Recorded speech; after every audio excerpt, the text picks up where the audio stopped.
Welcome to One Sharp Sword, cutting through to what matters most. I'm your host, Dr. P, Dr. Wayne Pernell, the exponential success coach and the president of Dynamic Leader Incorporated.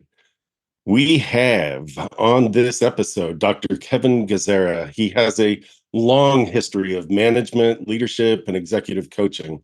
And it's why I've invited him here, because our paths seem really similar and yet very, very different. And so from machinery to Intel to becoming an entrepreneur, Kevin's decades of experience give him the perspective needed to coach and to guide others. We're going to talk about creating engagement and high performance teams. We're going to look at management and leadership, and we're going to look at keeping positive along the way. As always, there will be a bridge. I like to bridge the leadership stuff to the personal life stuff, because any of us can use what we learned from leadership lessons. We can use that in our personal lives and our families.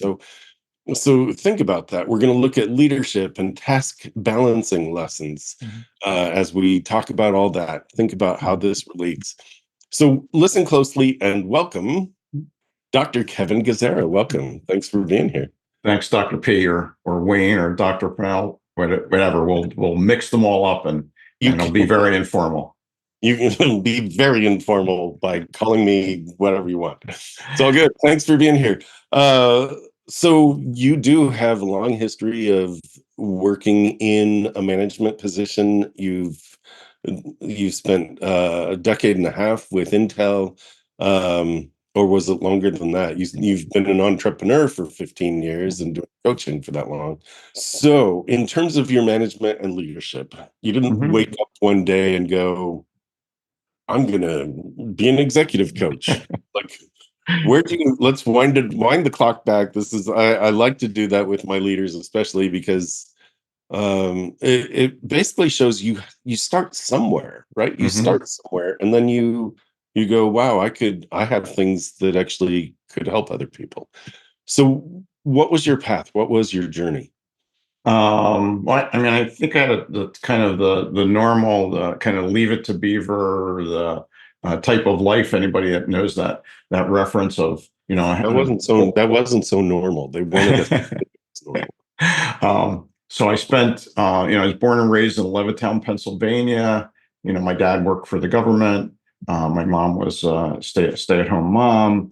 We had, the two kids in the station wagon and the dog, and everybody lived in a kind of homogenous suburb of the Philadelphia area, and that was kind of I don't know if you can say normal or not, but that was my upbringing. It was kind of what was expected, what was showing up on a lot of the TV shows at the time, and I think all of us find kind of our passion if we look back at what we did as kids. That's where, particularly since we didn't know anything differently, we gravitated towards what we love to do. And what I loved to do as a kid, I love to take stuff apart. I love to fix things. I love to build things and solve problems. I really enjoyed working, doing things with other kids. And I was an organizer. When stuff wasn't happening in the neighborhood, I put something together, and we'd do a fair, or we'd put some kids together for bike rides and those kind of things. And that was always kind of natural for me, and it kept me busy, kept me out of trouble. And because of the kind of the problem solving, the curiosity piece, it drove me to I went to Drexel for engineering, and ultimately ended up doing a half engineering, half business degree called Commerce and Engineering, 5-year program. Great program. In fact, I still teach at Drexel at the moment, right? Even though I am in Phoenix, Arizona, I teach online for Drexel in Philadelphia. What was the combo program called? It's called Commerce and Engineering. So it's business and engineering, right? Yeah. Yeah. And it was, and if people were to look at our new degrees, is very similar to what many other universities were offering, which was industrial engineering, right? It's really more about productivity, human factors, building teams, so it had the soft side, which I really liked, and it had the hard side, on the technical stuff. So good degree to have. And then I went off and did my MBA at Philadelphia University. And then ultimately, about 20 years ago, I finished my doctorate in management and organizational leadership. So it's been a path. The path hasn't been a completely linear path, but one of the things I did recognize, my first job out of college was for a company called D. Laval, who ultimately ended up being bought by Siemens. We used to do heavy equipment, big custom steam turbines and compressors, and work with lots of utilities and petrochemical plants. So that was my first 10 years. But what I found was I had this passion for computers. I had this passion for doing video. I had an opportunity at D. Laval to produce some videos.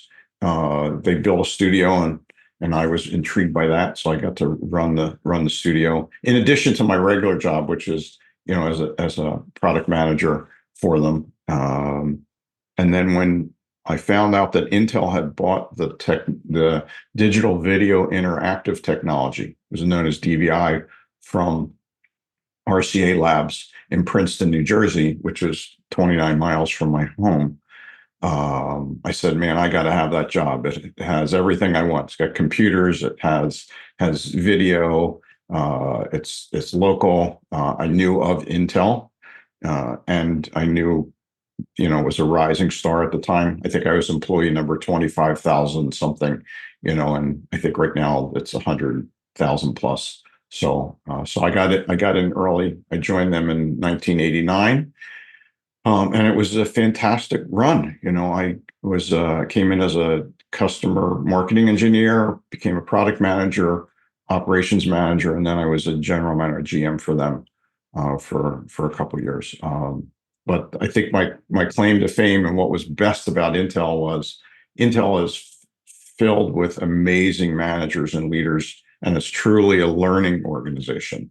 So we got lots of time to do training and development. But in addition, as a manager, you were required to train for you to deliver courses 40 hours for the year. That was part of the expectations. And what I found is I just really loved doing that. So I moved from the technical side over into the human resource side. In the last 10 years there, before I retired, I managed Intel University, and then ultimately Intel's management, leadership, development, residential programs for the world for first and midline programs. And we used to do 2,500 managers and leaders a year for the programs I had developed in 10 different countries.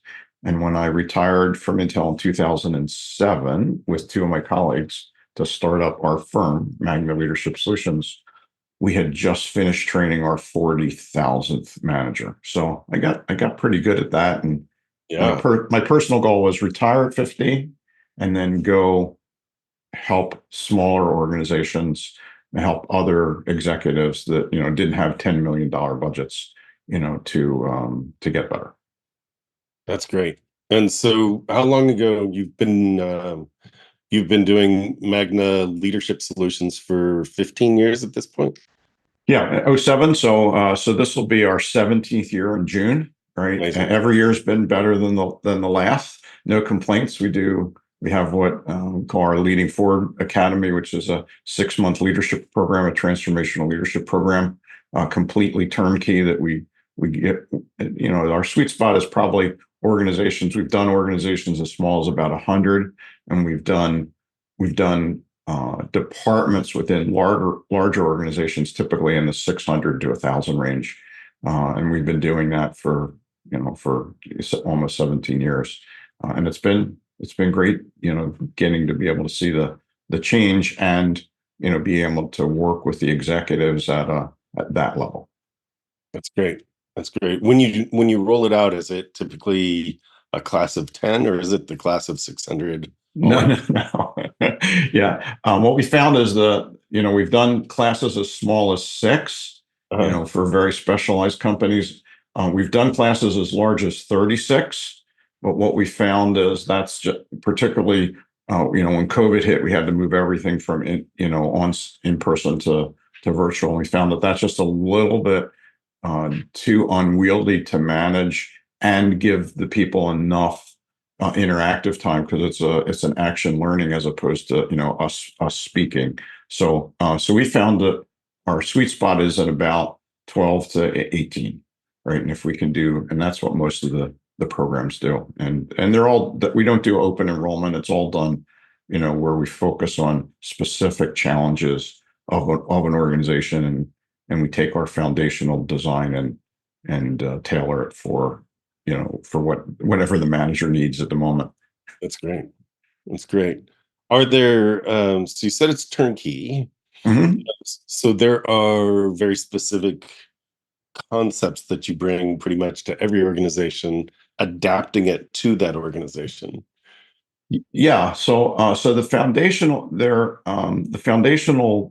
um, workshops. So first of all, we don't do training, right? So that's the one thing that you won't see. You won't see anything that says training on our site, or we won't talk about training, because when you talk about training, it's an expense. And what we really want the leaders to think about is this is an investment. And when you come to the workshop, you have to bring your real problems and challenges, just as if this is a real working day. And then we're going to give you a suite of new tools to apply to help you solve your problems. And there are 6 workshops, and we have the ability to expand it or decrease this. But we found that there's this common theme of 6 different focus areas that we work on, that seems to get the transformational change, or actually it does get the transformational change that you'd like to see. We focus on behavioral styles. We use DISC. Other people have used things like Myers-Briggs or the Big Five or Berkman. Or we found that DISC is very, very manageable, understandable, and usable. It's easy to administer and it's easy to talk about. Yeah, and I've been part of the Target Training International (TTI) Success Insights groups. I've been part of them over 20 years. I actually sit on their research council. And the nice thing I like about their disc is they do psychometric reports on it every 5 years. And the last one they did was on 120,000 people. And they integrate that with their brain lab. So I know that the tool that I'm doing is very, very well validated. There's lots of other discs out there, Yes. some free ones that There's are not validated. Colors and animals, and people Yeah. Right. Yeah. people have So taken that instrument and turned it into all kinds of things. So yeah. yeah, no, I'm glad you're using a validated disc. And do you do Colby at all? Just to bounce things around? I know about Colby. We haven't used it. One of my colleagues in the mastermind I run. I actually run a mastermind for the last 10 years of all the people like me who have left Intel to go on their own. We have I think close to 30 now, and then we get together once a month. And several of my other colleagues use the Colby. Great instrument as well. But the six workshops we do is first Behavioral styles. right? Then we move into communication and conflict, right? Because that's really a foundation. If you want to be a great leader, the one thing that you can do, and we did a study about 10 plus years ago, for around using 1,200 managers and leaders, and what we found is the best managers and leaders, the ones that are most highly rated, the one thing they do differently is they're better communicators and better at dealing with conflict. So we do behaviors, we do communication, we move into understanding values, right? The stuff that drives us, the stuff that really motivates us.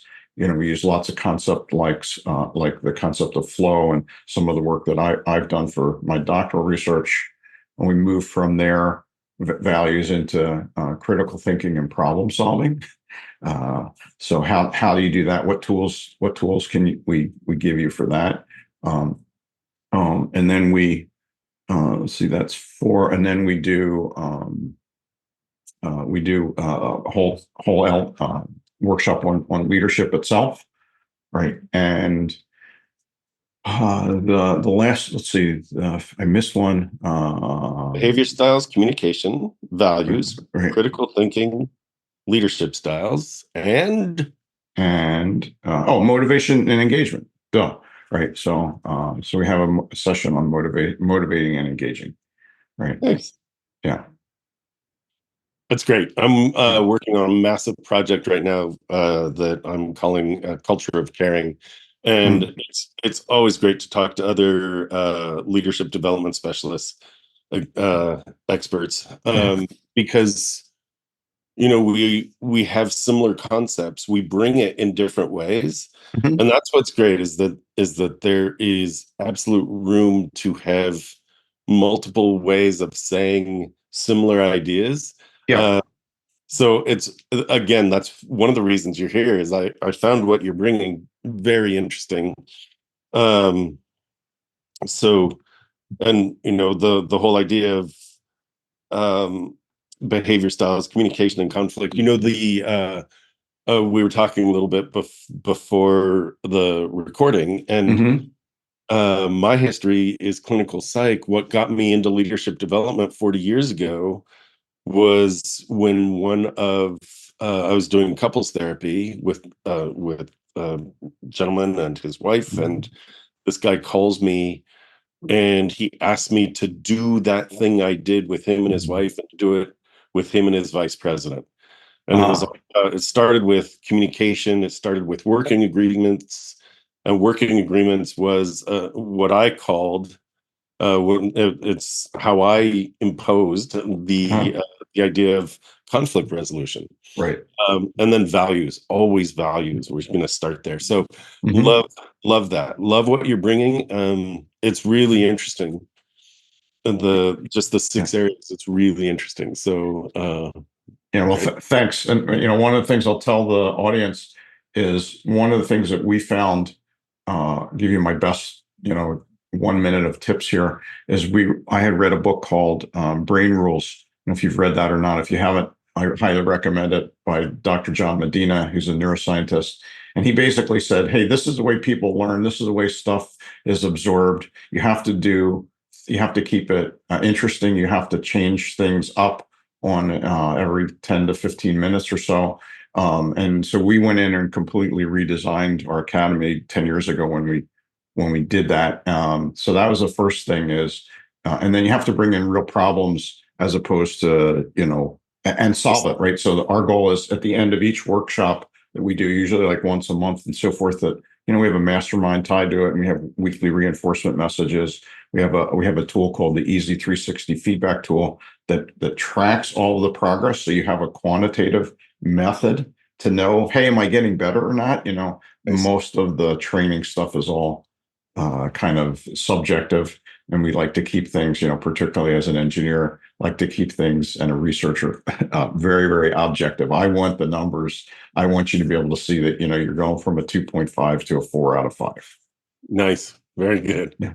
Very good. So what would you say are some of the leadership lessons along the way? What are people having trouble with in terms of wow, what's the in your world, what's the leader's pain point right now, or some of the top two or three pain points? Well, let's see. I think one of the pain points, the leader's pain points, is retention, of hiring and retaining their best people. Particularly if you're talking about engineers and designers. Losing an engineer, you can go hire another design engineer, but when you lose the engineer, you're losing all that intellectual property that goes Yeah. out the door, and quite often to a competitor. So that's the first thing I'd say is that people are not retaining their first of all, they're not doing a great job hiring the best people. And as as from your psychology work, is the tendency for all of us is we're going to hire people like us. And if you really want to build a great team, you need to have a little bit of diversity. So the more you can have that diversity, the better team that you can build. So that's the first thing is the hiring and the retention. I think the second thing is that what we find, and when I work with a lot of executives, is they have a hard time keeping the teams motivated and engaged, right? Where they're not getting that discretionary value kind of out of the people, right? Where, it comes to 5 o'clock and they're gone. And one of the questions we ask in the motivation and engagement workshop that we do is we ask people, as a manager, as a leader, can you motivate others? And true or false? And we say it's this is digital. It's not, it depends. You have to pick one of those. And most people pick that, yes, that you can motivate others. And as you know, that's not true, right? That you can create a motivating environment, right? By, providing the right work environment, the resources, the money, the support systems. But ultimately, it's the individual's decision on whether they're going to stay motivated and engaged. So you, as a great manager and leader, you have to create that environment. But many of the HR people that we work with, particularly some of the newer HR people, they're out professing of like, you got to go out there and keep and motivate your people. I think the intent is right, but what they really need to do is they need to create that environment, and ultimately you're going to get them motivated. So that would be the second area. Well, and that gets tricky when you're talking about motivation across a hybrid space, right? There's motivation internally, and we know that the research shows that propinquity, right? The proximity that you have to somebody. If you're seeing somebody over and over, you're more likely that person is more likely to get the raise than somebody who's on Zoom or Right. reports in or whatever. And then the environment, the mistakes of, hey, we're gonna throw a party, and sorry if you can't make it. Go buy yourself a pizza and join us via Yeah. Zoom. And it's like, that's not a reward. That's not the environment. So it becomes really, it becomes a big task to keep motivation or create a motivating environment, because that, from my perspective, and I think you'll agree with me, that is actually an individual exercise. It's Right. where, right? It's where leaders Yeah. need to know what motivates one person isn't going to be what motivates somebody else. Yeah. Yeah. Well, and I'll give you something that I had done 20, 30 years ago with my staffs when I was at Intel. And, when I was studying, I did all my research in particular around motivation, engagement, and flow, concept of flow. One of the things that I would do is we would, on the shared drive, I asked people to say, hey, put the number three things that you'd like to receive as recognition, and then this can be dynamic. You can change it whenever you like, right? And I want you to really think about it. And most people usually start with money, and eventually money goes away, and they want something different. And then the second thing in the second set of columns, I'd say, and how do you like this delivered? Do you like this delivered publicly or privately? Right? Because as we know from behavioral styles and values, Yes. once you understand that, certain people really appreciate it in a staff meeting or an all hands meeting, and other people really would just rather have it do it one-on-one in their office or on Zoom. And we used to keep that dynamic. And when I'd encourage all of the people on staff, hey, when somebody does something, the other thing we did was for recognition is it should be above and beyond. You shouldn't be recognizing people for doing their job, Yeah, right? thanks for showing up. Yeah. Right. Yeah. Right. Yeah. You showed up on time for, you haven't shown up in the meeting on time in 10 weeks and you showed up. So here I'm going to recognize you. No, no, no. You don't recognize people. The first thing is you don't recognize people for doing what they're supposed to be doing. And the second thing is for the recognition, you need to make sure that it's going to be taken in the way that it's intended. Right. So that you need to be careful about overuse of recognition. And the one thing is, one of my rules was absolutely no recognition for diving catches. Like if you've been delinquent on, you're planning and you have a 10-week project and you're supposed to get, 10 elements done, one per week. And in week 9, you haven't started it yet and you manage to pull it out at the last minute. That is not rewarded. Now, if other people jump in to help you, outside of their job, that's a little bit different. But the key is I think we have a tendency, at least what I've seen in lots of industries that I've worked with, is the tendency is to reward the diving catches. And usually the problem is the diving catches turn in, they turn out, they are diving catches because of the inability of the individual to plan, get the right resources, build a team, maintain communication, all the other elements, and they bring it upon themselves. You are bigger than the life you are leading. It really is time to attend to that thing you've wanted to do or have, but you've been putting off. It's time to step into that dream you've parked for someday. It's time to claim true well-being, both personally and professionally, without giving up the success that got you here. It's time to check out Dr. Pernell's signature small group retreat, the Exponential Success Summit. Explore exponentialsuccesssummit.com. Seats are extremely limited as this is a very special small group event. www.exponentialsuccesssummit.com. So I said that I would be building bridges between the leadership concepts and kind of daily life and what you can do in your family and such. And I love the idea of looking at motivation and what 3 things do you like as motivation. And it's interesting. All of the studies that I've seen show that money was at number 5. During COVID, it actually popped up to number 2 on people's lists. And now it's starting to slide again. And what people really want is acknowledge me, recognize me, show me that I'm human. And show me the love, right? Yes.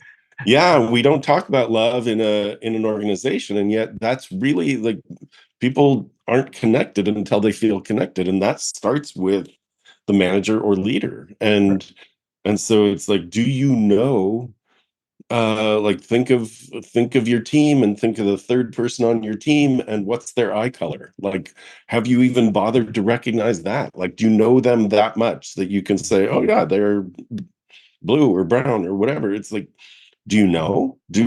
And so what 3 things do you like for recognition? I think that's important for each of us to actually check, what do we like? What's a great way of being recognized? It's like, so that's great. Is it money? Money's always nice. And that's not usually a primary motivator when you get down to it. It's a great thing to have. It's a great thing to use to support, and it's not usually primary when you actually get down to it. How do you like it delivered? It's a great question. Some people do, and I've seen leaders blow this badly. But also, like at home, what does each of your family members, and that could be a spouse, it could be a child, like what do they value? What would motivate them? And really finding that out. And you talked about be careful about overuse of recognition. Hey, good job. Hey, good job. Hey, good job. But also one of the things is, if you're going to give recognition, be very specific. Right? It's not, hey, see everybody, good job today, is a really bad management statement. It doesn't help anybody. It makes you feel good as the manager going, good job, yay, so I told people good job. But really catch people doing the thing that made the difference, and be as specific as you can, and tie it to the values of the company. Like, you did this, and that helps our department or our family or me personally, whatever. And thank you, because that ties to the values that we have as an organization. Yeah, I think you're spot on there. I think the one thing that you can do, well, first of all, if anyone that hasn't read the book Drive by Daniel Pink, that's the first thing you want to do, I mean, Daniel Pink is an aggregator. He's taken lots and lots of different topics and brought them together. It's a really easy read. It's all based around some really good research. I think the number one thing that he talks about in there with, how you stay motivated is, autonomy, mastery, and purpose, right? That you give the people individual autonomy, right? So you give them the ability to feel under control. Great leaders, managers manage things, and leaders, lead people. For autonomy, you want to tell people what has to get done and hold them accountable for it. How they do it, you should leave up to them, right? Now, it doesn't mean that you don't train them and so forth. If you have a certain way to do something, you shouldn't be imposing the method to get there, as long as they're getting there, with boundaries, using the right resources and, not ticking off a lot of people and so forth. You give them autonomy. Second thing is you need to make sure they have mastery.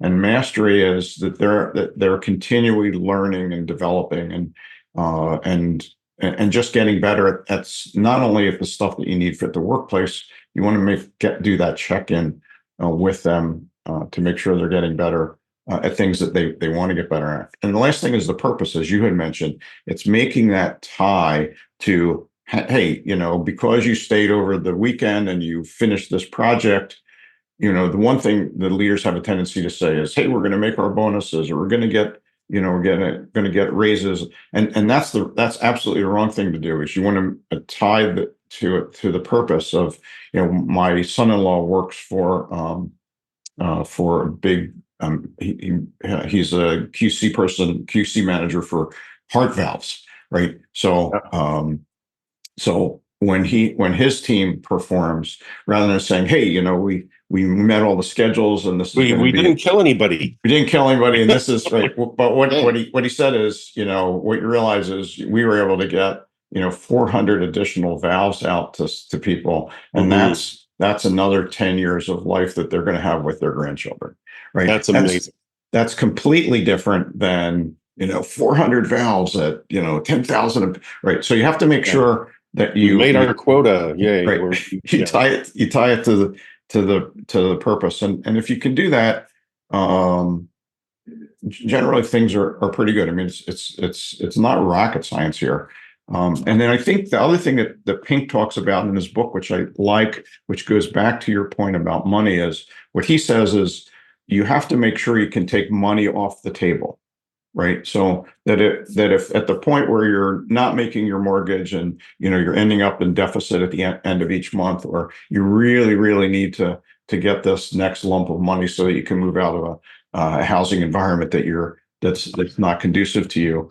Once you can get the money off the table, then you can start focusing on the stuff that's the true motivators. But our tendency, particularly for people, we work a lot with call centers and service organizations where they're hiring people in at entry level, minimum wage kind of jobs. And the challenge is for them is, you on Maslow's hierarchy, right? You want to try to get them. I was just going to say Maslow's. You're talking Maslow's hierarchy of needs, and yeah. When people are focused on their survival, right? I need to show up to get this paycheck to go to the next job or whatever. That's a different mindset and a different kind of motivation. Yeah, and the key is you as a great manager and leader, you need to recognize that. And we always say, meet the people where they are, right? So a focus, and if that's what they need, let's focus on how do we get them additional dollars, right? If they've met the foundation, let's figure out what's next for them. Maybe they're challenged where they really want to manage, but they don't have the skills. Let's get them, educated on that. So the key is there was a great study, and you probably know this, people know this, done by a guy named Marshall Goldsmith, right? So everybody knows, at least in our industry, right? Not everybody, not all of our listeners or viewers are going to know Marshall Goldsmith. So Marshall did a study over 20 years ago, about 20,000 people. He gave me a copy of the study, which I was very, very grateful for, because I don't think it was ever officially published. And one of the things that he found, which I thought was fascinating, was if you really want to get the behavioral change that you're looking for, that your your feedback mechanism, your engagement mechanism with the people is all about frequency, not intensity.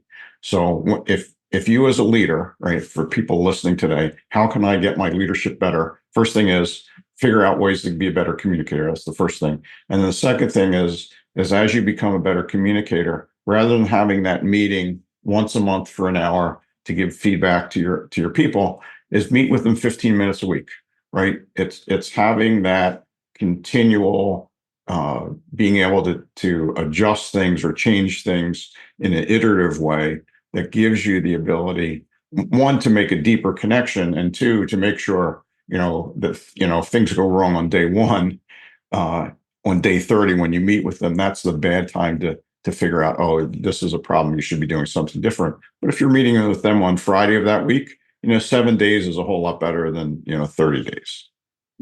Absolutely correct. Just the whole idea of propinquity is a great word that one of the leaders I had recently interviewed talked about, and that is a fancy term for being close to somebody, being in a proximity with them that allows each of you to get to know the other better and build a bond. And so the more that you can be in front of somebody, acknowledge them, have them give you feedback, that's so perfect. Mhm. What's the thing about positive intelligence? Should we talk about that? And then We can absolutely talk about that. and then So task management, and then we got to wrap. So yeah. yeah. All right. So we'll do the Spark Note or Cliff Note version of these. If people even know what those are, I'm be really showing my age. So positive intelligence is a book. Highly recommended. I had gotten certified a couple years ago in positive intelligence. I run a 6-week program, an open enrollment program for people that are interested. A six-week program, and it's all virtual. And basically, at a very high level, what I'll say is the guy who wrote the book, Shirzad Chamine from Stanford, awesome book, very well written, easy to read and understand. Is he's taken the concept of emotional intelligence that was done by Daniel Goleman, some work by Howard Gardner. He's taken some things like from David Rock, from neuroscience. He's put all these different concepts together. And what he's done is he's taken, essentially, he's advanced emotional intelligence as the foundation, which is very descriptive of what to do. And he's really created a prescriptive methodology. And he brings in mindfulness and meditation and all the different things that feed that. And if you really want to know, in fact, one of the things that we do, or that I do, particularly when I do executive coaching, is I put all of the people that sign up to work with me as a coach, is I put them through the positive intelligence program. That's just part of of what I include, and what it will do. And if you go to PQ coach PQ training and coaching.com, which is my site, it'll give you a quick start so you can take the assessment for free. And what it will do is it will tell you your saboteurs, the 9 saboteurs that you have that keep you from advancing, and then it'll also talk to you about how your sage portion of your brain is that works with those. So once you understand that, it gives you a much deeper understanding. So wonderful program. Well done. It's an app that runs on your phone, so you get reminders for doing all mindfulness stuff, and it really helps you build those neural pathways that are so necessary as a leader, so that when you get to the situation, the catastrophic situation, that you can maintain that clarity to be able to help people, where you can demonstrate your resilience. That's great. All right, so I'm gonna have show notes, and in the show notes, they will find magnaleadership.com. Right. They will find PQ training and coaching.com. And then you're going to talk about a gift for our listeners and viewers. Yeah. But first, talk to me about task management. Yeah, Is the task quotient, right? So once again, we'll do the abbreviated version here. Is so when I did all my doctoral research, just a little over 20 years ago, I wanted to show that there was a correlation between task balance, right? So each of us does three different types of tasks. If you look at your day-to-day work, you do routine tasks, like email and so forth, very predictable, have to get done in the moment. You do troubleshooting tasks, unpredictable, also has to get done in the moment. And you do project tasks, right? Like finishing your taxes, for example, is a great project example. what was the And middle one called? What would you call the the middle one? troubleshooting Troubleshooting. or problem solving is the same thing. And what I found through my quantitative research was that I wanted to see, is there a relationship. Each one of us has there's 496 different mixtures of those three, and if I can determine your mixture of what motivates you, I was able to prove that you can raise job satisfaction, motivation, engagement. And then we did some additional work with another doctoral student of mine on empowerment, that it actually raises the sense of empowerment once you can kind of start structuring your day that works for you.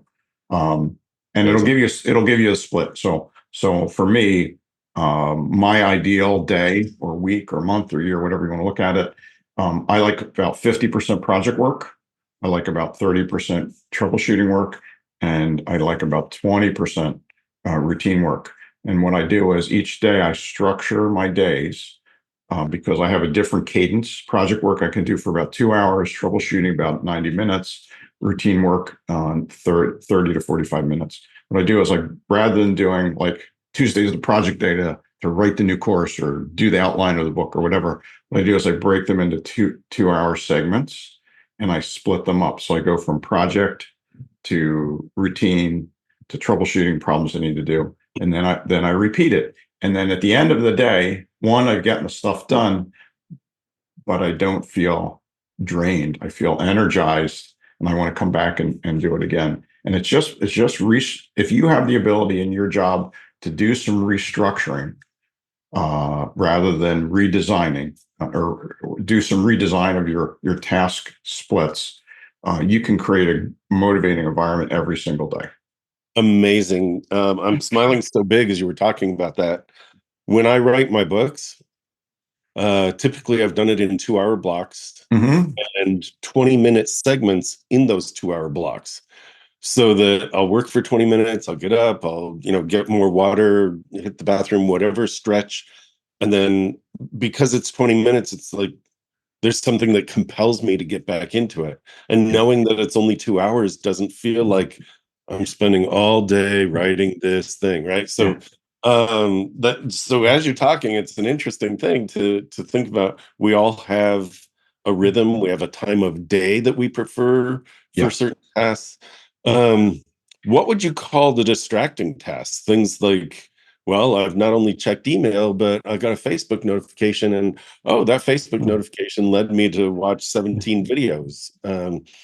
Yeah, Well, the thing is you need to manage your distractions, right? But you have to do it. You have to turn, like when you're when I'm working on an article or a book or whatever, you have to turn the other stuff off. You just have to do that, right? Because the restart time that you have to do from a distraction usually extends the amount of work that you can get done by 50% additional time to be able to do it. So you have to be able to stay focused. You have to be able to stay in the zone. You have to stay in flow. That was the other thing that I did with my task. The task quotient that I designed, on this balance, was I was fortunate enough and very, very privileged to have on my committee Dr. Chiksing Mihai, who was the author of Flow. Right. So I was trying to expand his theory. So he said, yeah, hey, I'll work with you.